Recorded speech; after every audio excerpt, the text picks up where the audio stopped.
So my sermon tonight is titled, Your Move.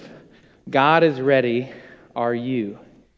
And our key scripture tonight is John 9, 6 through 7. He told him, Go, wash yourself in the pool of Siloam. So the man went and washed and came back seeing. Thank you.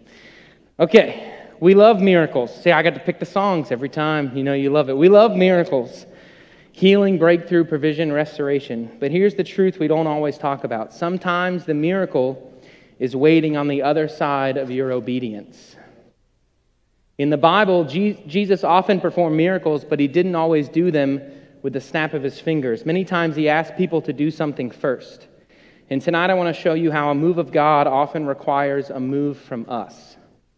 Jesus could, but didn't always do it all himself. Now, he's fully God. He could heal with a word. One quick example, and there's tons. If you want to go through the miracles of Jesus that we have written in the Gospels, which if you read the Gospels fully, you'll know that there are many, many more that they said they could write for on and on and on, and we would never even be able to continue to write, right? But what we have written, we know there are countless, there's the pop, there are a ton that are instantaneous. One of them, a quick example, is the Roman officer meets Jesus as he returns to Capernaum in Matthew chapter 8 and says, My servant is sick. You don't even need to come to my house.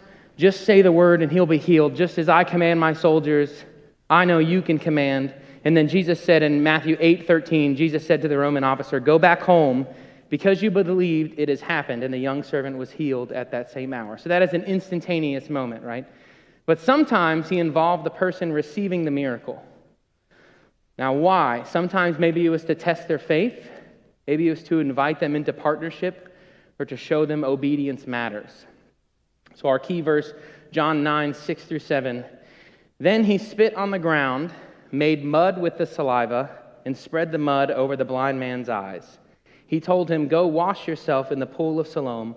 So the man went and washed and came back seeing. Okay, picture this. You can't see.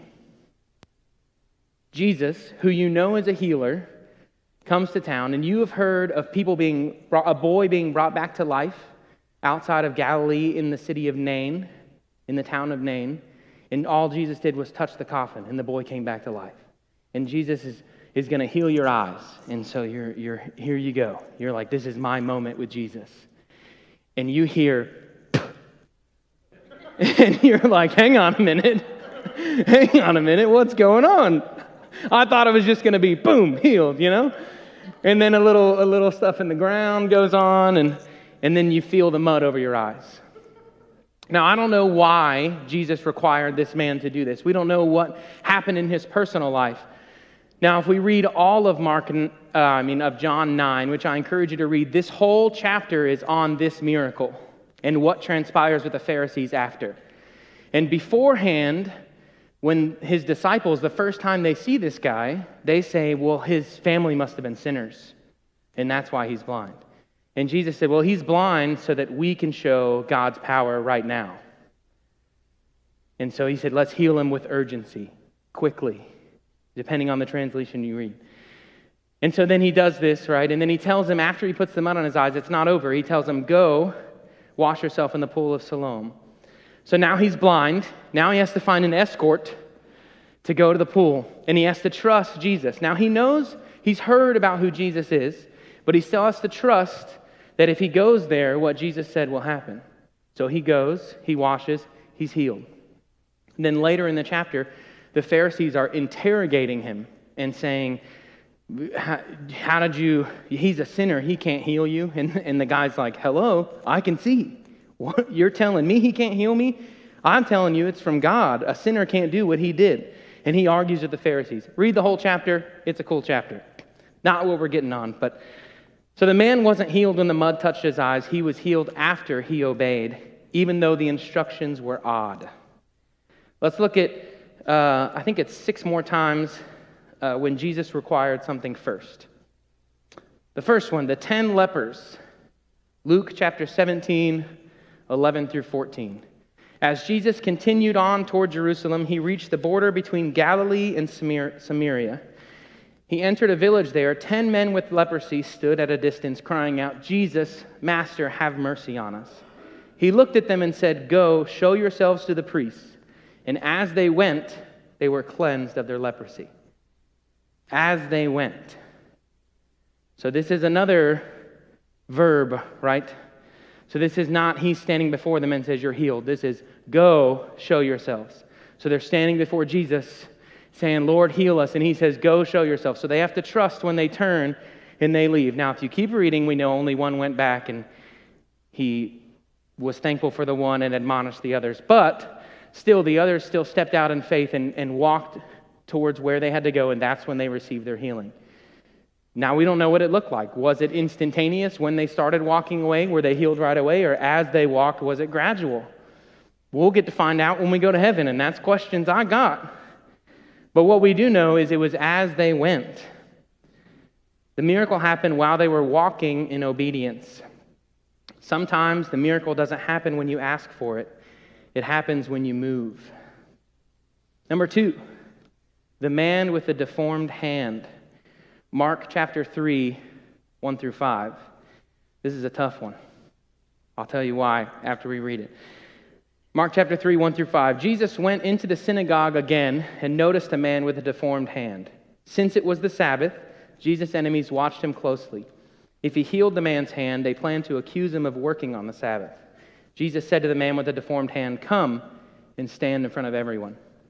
Then he turned to his critics and asked, "Does the law permit good deeds on the Sabbath, or is it a day for doing evil? Is this a day to save life or to destroy it?" But they wouldn't answer him. He looked around at them angrily and was deeply saddened by their hard hearts. And then he said to the man, "Hold out your hand." So the man held out his hand, and it was restored. Okay, a few points for you here. We talked about this in class today. This is one of the miracles we went over. This man has a deformed hand, and we know he was in the back of the synagogue. In Luke, when Luke writes about this same miracle, you can read it in Luke as well, he says that the Pharisees that were here were from Judea and Galilee and all over, right? And they came because they were trying to trap Jesus in a law battle about healing on the Sabbath. They knew they could get him to do something, so they were trying to trap him, right? So this man's in the back. He sees a bunch of leaders of the church, okay? And then Jesus says, "Hey, come front and center." And he's got a deformed hand, so already he's looked at as a sinner or someone whose family has sinned, and that's why he's got a deformed hand. So he's already kind of an outcast. Now, he's not quite leprosy, but he's still a bit of an outcast, looked down upon. And Jesus says, "Come front and center." And so he has to come. The first thing he has to do is he has to step out in front of everyone in an awkward moment, in his most vulnerable form. He's not healed at this point. And he steps out in front of all the people that are judging him still and has to stand in the middle. Then, Jesus doesn't heal him right away. Jesus asks the question to the Pharisees. And then when they don't answer, he looks around at each one of them angrily. When we read this in class today, we were picturing Jesus kind of like a parent as God, looking at the teachers saying, "Man, I've tried to convince you over and over, and I've tried to show you." And in Matthew, he talks about the sheep. If you read this story in Matthew, he talks about if a sheep falls into a hole on the Sabbath, are you just going to leave it or are you going to pull it out? This is the same story if you read it in Matthew.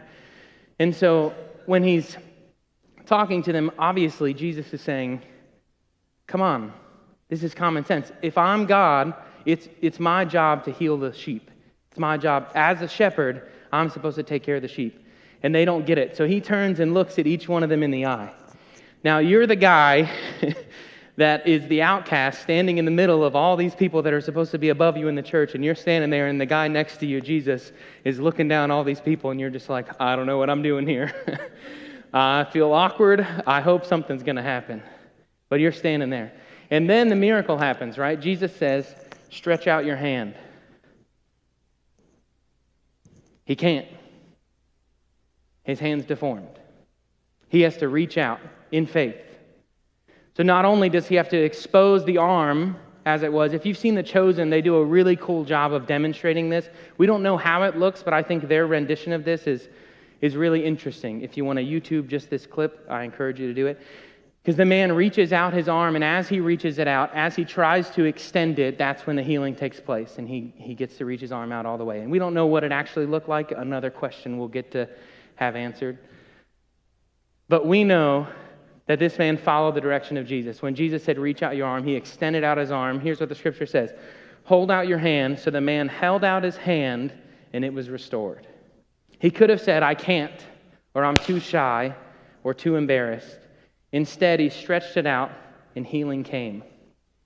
You may feel weak, but sometimes you have to stretch your faith a little further than you think possible. You have to stretch further than you think you can. And God says, hold on, stretch out. I'm here. The miracle's on the other side. Another one is on the way. Number 3, Peter walking on water. Matthew 14:24 through 32. I got a lot of examples tonight, and then we'll get to, it'll be fine. You'll love it, hopefully. If not, it's all right. Matthew 14:24. Meanwhile, the disciples were in trouble far away from land, for a strong wind had risen, and they were fighting heavy waves. About 3 o'clock in the morning, Jesus came toward them walking on the water. When the disciples saw him walking on the water, they were terrified. In their fear, they cried out, "It's a ghost!" But Jesus spoke to them at once. "Don't be afraid," he said. "Take courage, I am here."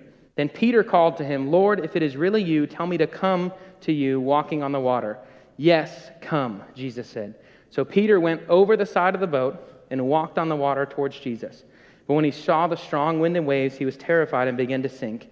"Save me, O Lord," he shouted. Jesus immediately reached out and grabbed him. "You have so little faith," Jesus said. "Why did you doubt me?" When they climbed back in the boat, the wind stopped. Then the disciples worshipped him. "You really are the Son of God," they exclaimed. Peter had to step out while the storm was still raging. Now, this is a hard point when we're praying for miracles, right? Sometimes we're praying for financial miracle, and Pastor Stan's preaching about the 90%. And you hear him say, "Well, God has 10%." And you're like, "Well, I can't do 10%. And God's saying, you're Peter, and that's your storm, and you have to step out. And that's when your miracle will come. And it's tough. I can't imagine what Peter was feeling. He's seen Jesus do countless miracles at this point, right? Yet he still, as he's walking on the water, after he steps out, he still looks at the waves and begins to sink. But what does he do? Even when he sinks, he says, "Save me, Lord," because he knows he's not doing it on his own, and Jesus saves him. So, 2 things. Yes, you need to step out of the boat, because sometimes God's telling you step out in faith. But 2, even when you falter, you rely on the Lord, because even when we struggle, and as Christians we struggle, as American Christians, we like to avoid talking about struggling. We like to say, no, we're good. Every time someone, comes in or says, "Hey, how you doing?" It's always, "Oh, I'm doing good." And inside you're like, "Man, this week was horrible." Well, we don't want to tell people that. We like to have the happy face. But we can rely on the Lord. Even when we're down, we can rely on the Lord. You may be waiting for the storm to stop. Jesus is waiting for you to step out. Number 4, catching fish at the Sea of Tiberias. This is late. This is John 21. This is after Jesus died and has come back. This is a late one, and then we'll go back further. But I'm jumping around. John 21, verse 3. Simon Peter said, "I'm going fishing. We'll come too," they all said. So they went out in the boat, but they caught nothing all night. At dawn, Jesus was standing on the beach, but the disciples couldn't see who he was. He called out, "Fellows, have you caught any fish?" "No," they replied. Then he said, "Throw your net on the right-hand side of the boat, and you'll get some." Okay, Nick, I got a question for you. I wasn't going to call on you, but I'm going to call on you. Nick likes to fish, okay? Say Nick is fishing, and he's been out there for 6 hours, fishing across his whole boat, and some guy on the shore says, "Hey, just throw on the other side, man." He's going to look at him and be like, "Are you joking right now? What do you think I've been doing this whole time?" Of course I fished across the whole boat and I've caught nothing. And so what do the disciples say? It says, Jesus said, "Throw your net on the right-hand side of the boat and you'll get some." And we don't know what went on in their heads or what they said amongst each other. All we know is they did. And they couldn't haul in the net because there were so many fish in it. Even though it was odd, even though the shift was small from one side of the boat to the other side of the boat, the obedience makes all the difference. They were already fishing, same boat, come on now. Same boat, same water, but obedience moved the miracle from empty nets to overflow. Okay, we got a few more, and then we'll get into some other. Okay, blind man in Bethsaida. I practiced it and still got it wrong. Mark 8:22. When they arrived in Bethsaida, some people brought a blind man to Jesus, and they begged him to touch the man and heal him. Jesus took the blind man by the hand and led him out of the village. Then, spitting on the man's eyes, he laid his hands on him and asked, "Can you see anything now?" The man looked around. "Yes," he said, "I can see people, but I can't see them very clearly. They look like trees walking around." Then Jesus placed his hands on the man's eyes again, and his eyes were opened. His sight was completely restored, and he could see everything clearly. Jesus sent him away, saying, "Don't go back into the village on your way home." Two things had to happen, right? His friends brought him in. So here he is. His friends bring him to Jesus. He says, "Can you heal him?" And Jesus says, "Yes." Grabs him by the hand, walks him away from his friends. Doesn't say he brings his friends along. Says he leads him out of the village. So he leads a blind man out of the village. Then he spits on his hands again. He rubs it on his eyes. And then he says, "What do you see?" And from a distance, what does he see? He sees people that look like trees. And then Jesus does it again. So the man has to trust and say, "Okay, yes, sure, that was weird, but do it again." And he does it again, and then the man can see fully, right? And then what does Jesus say? So hang on, I'll tell you. We'll read it again. Of course, I'm going to tell you. Don't go back into the village on your way home.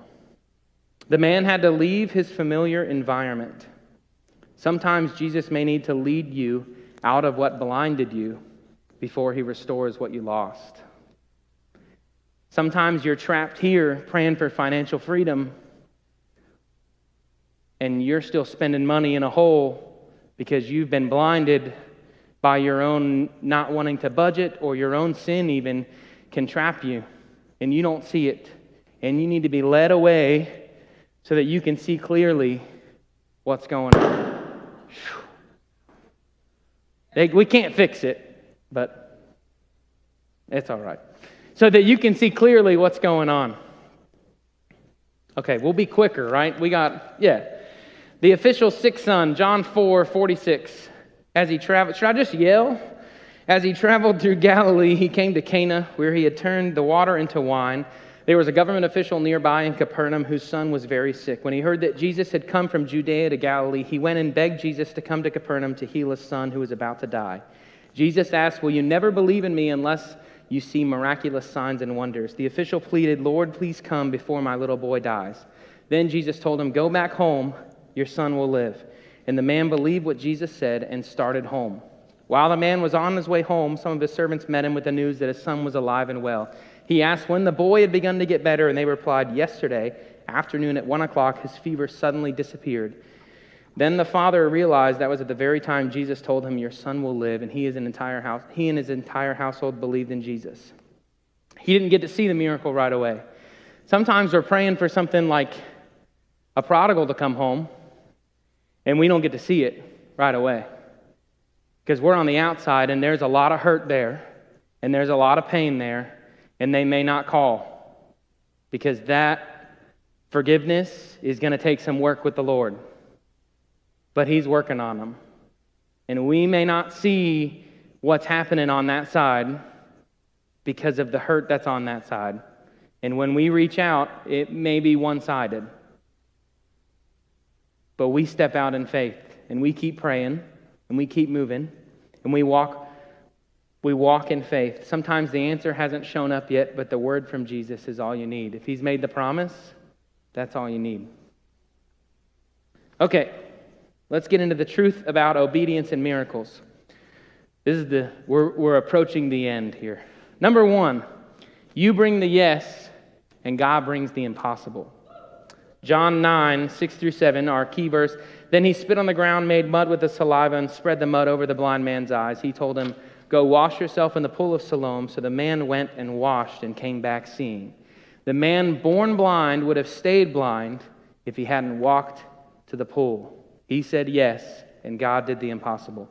Number 2, faith is more than belief, it's action. This is a long one, but I think we need to hear it. Here we go. James 2:17 through 26. In the same way, faith by itself is not accompanied by action, is dead. But someone will say, "You have faith, I have deeds. Show me your faith without deeds, and I will show you my faith by my deeds. You believe that there is one God, good. Even the demons believe that and shudder. You foolish person, do you want evidence that faith without deeds is useless? Was not our father Abraham considered righteous for what he did when he offered his son Isaac on the altar? You see that his faith and his actions were working together, and his faith made complete by what he did. And the scripture was fulfilled that says, Abraham believed God, and it was credited to him as righteousness. And he was called God's friend. You see that a person is considered righteous by what they do, not by faith alone. In the same way, was not even Rahab the prostitute considered righteous for what she did when she gave lodging to the spies and sent them off in a different direction? As the body without the spirit is dead, so faith without deeds is dead. There's 2 there. There's an extra you get. We're here, so faith without deeds is dead. But man, you got to have if you got the body without the spirit, you're lost too, and you need it too. There's an extra. You get a free one tonight. Okay, number 3. When God speaks, your job isn't to analyze, it's to obey. That's a hard one, especially for us thinkers. If you've done a Dave Ramsey class with me, you do a nerd and free spirit quiz. I'm a nerd. I like to plan. And when God gives us direction or a word from somebody, a prophetic word, man, I read it over and over, and I'm like, all right, where's the roadmap? Where do I go next? And that's not what it is. And sometimes I'm wondering, okay, God, well, you told me what's going to happen. Well, when's it happening? Why can't it be now? And then you look back, we were talking 5 years ago and where we are now, and we're like, we're half fulfilled in the promise now. But we can't see it in the moment until you look back to the prayer journal where it started, and then you say, wow, look where God's brought us. Isn't that crazy? When God speaks, it isn't your job to analyze, it's to obey. We're going to go Old Testament for this one, 2 Kings chapter 5. You may have heard this one. It's a cool story. The king of Aram had a great admiration for Naaman, the commander of his army, because through him the Lord had given Aram great victories. But through Naaman was a mighty warrior, he suffered from leprosy. I'm going to skip ahead, Jen, to verse 7. Sweet, thanks. When the king of Israel read the letter, he tore his clothes in dismay and said, Am I God that I can give life and take it away? Why is this man asking me to heal someone with leprosy? I can see that he is just trying to pick a fight with me. But when Elisha, the man of God, heard the king of Israel had torn his clothes in dismay, he sent this message to him, Why are you so upset? Send Naaman to me, and he will learn that there is a true prophet here in Israel.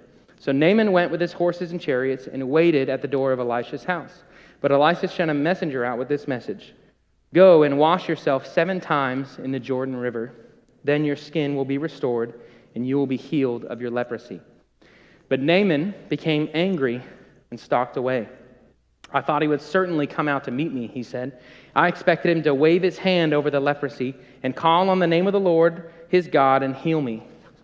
Aren't the rivers of Damascus and Abana and the Pharpar better than any of the rivers of Israel? Why shouldn't I wash in them and be healed? So Naaman turned and went away in rage. But his officers tried to reason with him and said, Sir, if the prophet had told you to do something very difficult, wouldn't you have done it? So you should certainly obey him when he simply says, Go and wash and be cured. So Naaman went down to the Jordan and dipped himself 7 times as the man of God had instructed him, and his skin became as healthy as the skin of a young child, and he was healed. Okay. Sometimes when God speaks on a Sunday morning through a message or an interpretation and says, you got to turn your life right and you need to be in the Word, and we're like, that's not for me. It's small, and sure, it's going to this river and dipping 7 times, but can I just read this self-help book instead? It feels better. It makes me feel nicer. It doesn't tell me to change the things in my life that I need to change. It lets me think that I can get by on my own. That's the problem with a worldly view. When you let secular influence spiritual, it gets very confusing, because the secular will try and tell you that the spiritual is just a feeling, and that all of these things will line up in place if you just do this, or you don't have to change who you are, you can keep living how you want to live. And that's not what the Bible says. And if you're in the Word, God will convict you. And so when we hear a message, I believe we were talking a bit ago, there was 4 interpretations that were almost the same 4 weeks in a row. So somebody needed to hear it. And it was get in the Word and come back to God at our church. And that means somebody needs to hear, get in the Word and come back to God. Somebody's being like Naaman and saying, no, I can go to these waters, that's okay. That's too easy. It's not our job to analyze, it's our job to obey. So when God says, get in the Word and get in prayer, what do? We get in the Word and we get in prayer. Okay, that's enough of that. Let's get happy again. Okay, what is Jesus asking you to do right now? What if it's forgive someone, or step out in generosity, or share your story, or volunteer in that ministry, or walk away from something familiar? Maybe you're waiting on a miracle, but Jesus is waiting on movement. Jesus never says go unless there's something on the other side of your obedience. John 9:7, our key verse tonight, he says, go, he told him, wash in the pool of Siloam. And the man went and washed, and he came home seeing. He came back changed, not because of mud, not because of the pool, but because he obeyed Jesus when Jesus said go. So when God tells you, if you're in a place where you're saying, God, I need a miracle, he might be saying, take a step. Whether it's obedience in your finances, or relationships, or forgiveness, or calling, or surrender, take the step and watch what God does as you move. Let's stand. We're going to pray tonight.